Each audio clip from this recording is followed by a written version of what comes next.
बिस्मिल्लाह अर्रहमान अर्रहीम। नाजरीन, आज हम आपको हजरत उमर की जिंदगी के बारे में अहम मालूमात देंगे। अगर आप चैनल पर नए हैं तो चैनल को सब्सक्राइब कर दें और साथ ना बजने वाली घंटी को दबा दें। हम इस्लाम पर ऐसी ही वीडियो बनाते हैं। अगर मेरी रिसर्च में आपको कोई कमी लगे तो अपनी कीमती राय जरूर दे। हजरत उमर फारूक रजी अल्लाह अन्हु का असल नाम उमर बिन अल-खत्ताब था। आपका ताल्लुक कुरैश के मशहूर कबीले बन्नू अदी से था। आपके वालिद का नाम खिताब बन नफील और वालिदा का नाम नतमा बिन्त हाशिम था।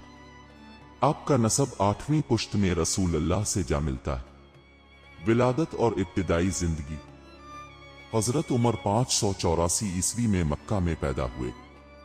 बचपन में अपने अरब के दीगर नौजवानों की तरह घड़सवारी, नेजाबाजी और जंगी फनून में महारत हासिल की। आपको इल्म व हिकमत और मामलात को समझने की बेहतरीन सलाहियत हासिल थी। इस्लाम कबूल करना। हजरत उमर इब्तिदा में इस्लाम के सख्त दुश्मन थे, लेकिन जब उन्होंने अपनी बहन फातिमा बिन्त खिताब और बहनोई सईद बिन जैद को कुरान पढ़ते सुना तो उनके दिल में हिदायत का नूर चमका। सूरह ताहा की आयत सुनकर आपका दिल पिघल गया और वो फौरन रसूल अल्लाह की खिदमत में हाजिर रहकर इस्लाम कबूल कर लिया। आपका इस्लाम कबूल करना मुसलमानों के लिए बड़ी खुशी और ताकत का बाइस बना। खलीफा दुवम की हैसियत से तकर्रुरी।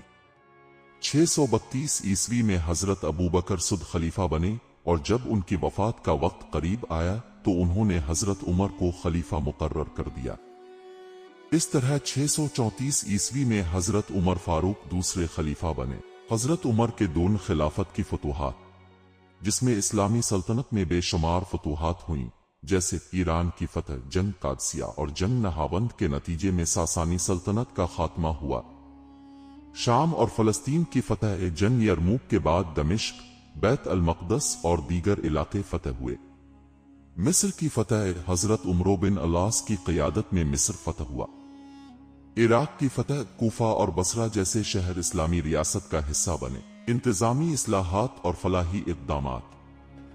हजरत उमर ने इस्लामी हुकूमत को बेहतरीन अंदाज में मुनज़्ज़म किया, अदालती निज़ाम कायम किया, बैत अल माल सरकारी खजाना की बुनियाद रखी, पहली मर्दम शुमारी करवाई, नए शहर आबाद किए, कूफा, बसरा, फस्ताद।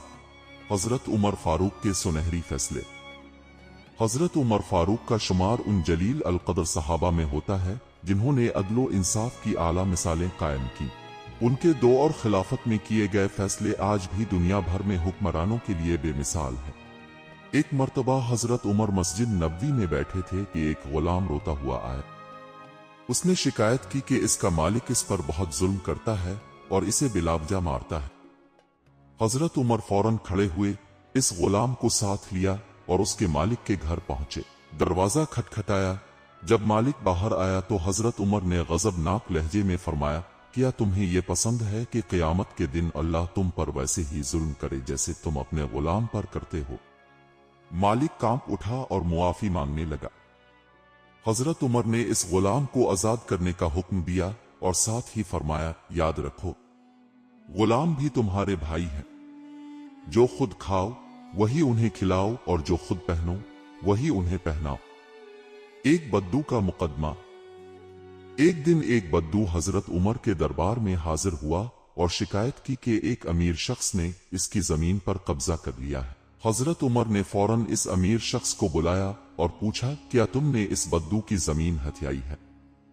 अमीर शख्स ने बहाने बनाने की कोशिश की, मगर हजरत उमर ने अपनी छड़ी उठाई और फरमाया, याद रखो, अगर तुमने इस गरीब की जमीन वापस न की तो यही छड़ी तुम पर बरसेगी।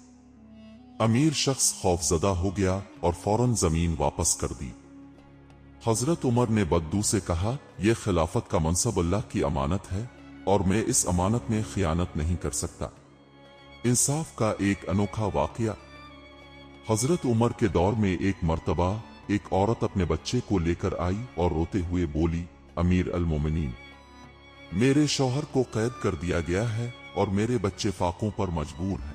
हजरत उमर ने फौरन तहकीक करवाई और पता चला कि वो शख्स किसी छोटे से कर्ज की वजह से कैद किया गया था। आपने सरकारी खजाने से वो कर्ज अदा किया और इस शख्स को रहा करवा कर कहा, अगर किसी का जुर्म साबित ना हो तो उसे कैद में रखना जुल्म है और मैं अपनी खिलाफत में किसी पर जुल्म बर्दाश्त नहीं कर सकता। हजरत उमर फारूक की हुकूमत अदलो इंसाफ की बेहतरीन मिसाल थी। उनके फैसले न सिर्फ मुसलमानों के लिए बल्कि गैर मुस्लिमों के लिए भी अमन व सुकून का जरिया बने। आज भी अगर हुक्मरान उनके नक्श कदम पर चलीं तो दुनिया में अदलो इंसाफ की रोशनी फैल सकती है। यही वो सुनहरी उसूल हैं जो हजरत उमर को तारीख का अजीम हुक्मरान बनाते हैं। मदीना की एक गली में एक गरीब शख्स चीख रहा था, इंसाफ चाहिए, इंसाफ चाहिए। वो घबराया हुआ था, सांस फूली हुई थी जैसे बहुत देर से दौड़ता आ रहा। अमीर अल मोमिनीन, मेरा माल जबरदस्ती ले लिया गया है, मुझे इंसाफ चाहिए। हजरत उमर ने दरवाजा खोला, गौर से इस शख्स की हालत देखी और नरमी से पूछा, कौन है जो तेरा हक छीन रहा है? वो शख्स बोला, एक ताकतवर आदमी। अगर आपने इंसाफ न किया तो कोई भी मुझे नहीं बचा सकता। हजरत उमर ने एक लम्हा भी जाये किए बगैर अपनी छड़ी उठाई और फौरन इस शख्स के साथ रवाना हो गए। इंसाफ में ताखीर जुल्म है। जब हजरत उमर इस ताकतवर आदमी के घर पहुंचे तो वो शख्स हैरान रह गया। अब इस वक्त यहां अमीर अल मोमिनीन, क्या कोई खास बात है? वो अक्कड़ कर बोला। हजरत उमर ने गहरी नजर से उसे देखा और फरमाया, अगर ये शख्स झूठा होता तो ये रात के इस पहर मेरे पास इंसाफ लेने ना आता। ताकतवर आदमी बेचैनी से पहलू बदलने लगा, लेकिन अभी हजरत उमर का फैसला बाकी था। फिर हजरत उमर ने अपनी छड़ी उठाई और फरमाया, अगर तुमने इस शख्स का माल वापस नहीं किया तो ये छड़ी तेरे जमीर पर छप जाएगी। ये अल्फाज सुनते ही वो आदमी कांपने लगा, इसका गुरूर मिट्टी में मिल गया। फौरन बोला, मुझे मुआफ कर दीजिए अमीर अल मोमिनीन, ये रहा इसका माल। हजरत उमर ने वो माल गरीब शख्स को वापस दिया और फिर इस ताकतवर आदमी को खबरदार करते हुए फरमाया, याद रख, अमीर अल मोमिनीन वो नहीं जो ताकतवर का साथी बने, बल्कि वो है जो मजलूम का साथी बने। अगर तुझे लगता है कि तेरी ताकत तुझे बचा सकती है तो याद रख, सबसे बड़ी ताकत इंसाफ है। हजरत उमर की जिंदगी में वक्त की बड़ी अहमियत थी। वो हमेशा मुकर्ररा वक्त पर फैसले करते, मामलात को लटकाते नहीं थे। इसीलिए उन्होंने इंसाफ में कोई ताखीर नहीं की।